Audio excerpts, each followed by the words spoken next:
আজি আমি আছোঁ এনেকুৱা ঠাইত আৰু এই ঠাইখনত আপোনালোকক এক বিশেষ ব্যক্তিৰ লগত পৰিচয় কৰাই দিম। এই ব্যক্তিক মই পৰিচয় দিয়াৰ আগতে কৈ থওঁ যে স্কাউট গাইডৰ ফালৰ পৰা তেখেতে ৰাষ্ট্ৰপতি পুৰস্কাৰ পাবলৈ সক্ষম হৈছিল। তেখেতৰ নামটো মই নকওঁ, আপোনালোকে তেখেতৰ মুখৰ নিজৰ পৰিচয়টো নিজে শুনক। তেখেত আমাৰ লগত থিয় হৈ আছে। এতিয়া তেখেতৰ পৰিচয়টো মই তেখেতৰ মুখেৰে আপোনালোকক শুনাম। বাইদেউ নমস্কাৰ, মোৰ নাম হয় মিছ নুৰ আক্তাৰা বেগম।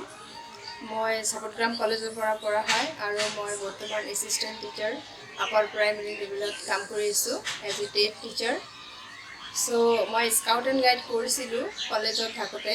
আমাৰ বাইদেউ পদ্মা বিহু আগৰৱালা বাইদেউৰ তত্ত্বাৱধানত আৰু আমি ষ্টেট লেভেলৰ হৈ পাছ কৰিছোঁ আৰু ষ্টেট লেভেল ৰিপ্ৰেজেণ্টেট কৰিছোঁ নেশ্যনেল লেভেলত। আমি হাৰিয়ানা তাতে 5 দিনীয়া এটা কেম্প হৈছিল। তাৰ পৰা আমি চিলেকশ্যন পাইছোঁ 2011ত।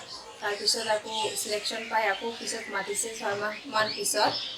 মাতাৰ পিছত আমাক আকৌ ট্ৰেইন কৰিছে। তাৰপিছত ৰাষ্ট্ৰপতি ভৱনলৈ লৈ গৈছে। বহুত ভাল লাগিছে, মানে জীৱনত মানে ৰাষ্ট্ৰপতি ভৱনত যাব পাৰিছোঁ। ৰাষ্ট্ৰপতি আমাৰ দেশৰ এজন মানে বহুত ডাঙৰ মানুহ হয়, দেশৰ মানে মেইন যাক আমি ক'ব পাৰি, তাৰ লগত লগ কৰিব পাৰিছোঁ। তাৰ হাতৰ পৰা আমি এই এৱাৰ্ডৰ যি চাৰ্টিফিকেট তাতে ৰিচিভ কৰিছোঁ।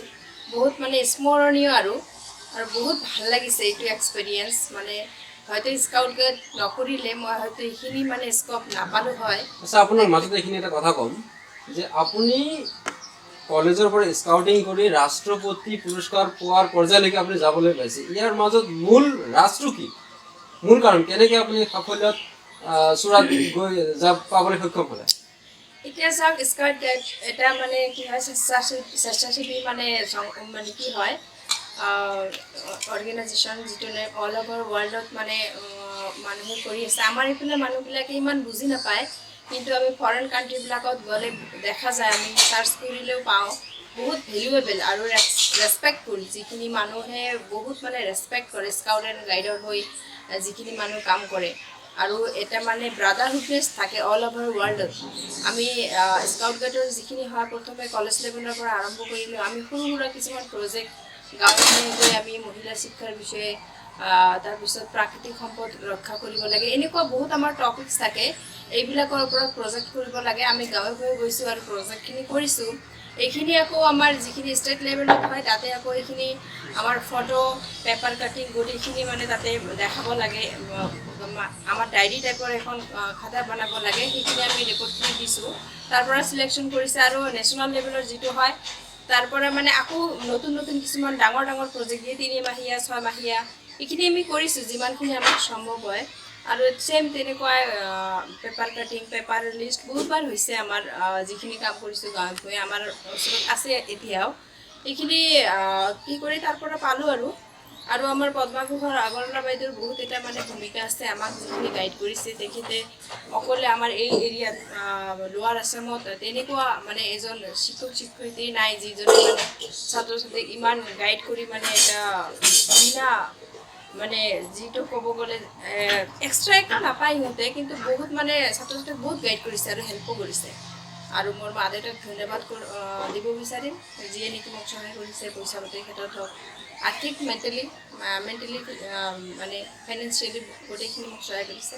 আচ্ছা, ঠিক আছে। কিন্তু মই আপোনাক লাষ্ট শেষৰ এটা কথা সুধিম যে ইয়াত আপুনি যে ৰাষ্ট্ৰপতি পুৰস্কাৰ পোৱাৰ পৰ্যায়লৈকে আপুনি এনেকুৱা এটা পৰিস্থিতিত আপুনি মেছেজ কি দিব যে আমাৰ নৱপ্ৰজন্মক? মই এইখিনি ক'ব বিচাৰোঁ, এইটো কৰিব লাগে। এইটো কৰিলে আমাৰ মানে মনটো আমাৰ ব্ৰড হৈ যায় আৰু আমি বিভিন্ন ধৰণৰ মানুহক লগ পাওঁ। এটা ব্ৰাদাৰহুডনেছ থাকে আৰু আমি কিছুমান মানে কি পাওঁ ষ্টেট লেভেলত বা ইণ্টাৰনেশ্যনেল লেভেলৰ যিখিনি আমাৰ গোটেই মানুহক লগ পাওঁ, এটা ব্ৰাদাৰহুডনেছ থাকে আৰু মনটো আমাৰ কি হয় মানে স্বেচ্ছাসেৱী যিটো মন, মানুহক সহায় কৰা, বিপদৰ সময়ত মানুহক ৰক্ষা কৰা, যেনেকুৱা বানপানীৰ সময়ত বা কোনো ডাঙৰ আপোনালোকে চাইছে হয়তো আমি যিকোনো প্ৰগ্ৰামত চাপটগ্ৰামত যিকোনো ডাঙৰ প্ৰগ্ৰাম হওক আমাক ইনভাইট কৰিছিল, আমি তাতে মানে অংশগ্ৰহণ কৰিছোঁ। এতিয়া তেনেকুৱা টাইপৰ আৰু মানে ব্ৰাদাৰহুডনেছৰ কাৰণে মষ্টলি নিডফুল, যিটো মানে বৰ্তমান সমাজত খুব মানে প্ৰয়োজনীয়। মানুহৰ মাজত যিটো আন্তৰিকতা নোহোৱা গৈছে, যিখিনি মানে মানুহে ধৰ্ম বৰ্ণলৈ যিখিনি মানে মানুহৰ একতা নোহোৱা হৈ গৈছে তাৰ কাৰণে মষ্ট ইম্পৰ্টেণ্ট মই ভাবোঁ এইখিনিয়ে মই ক'ব বিচাৰোঁ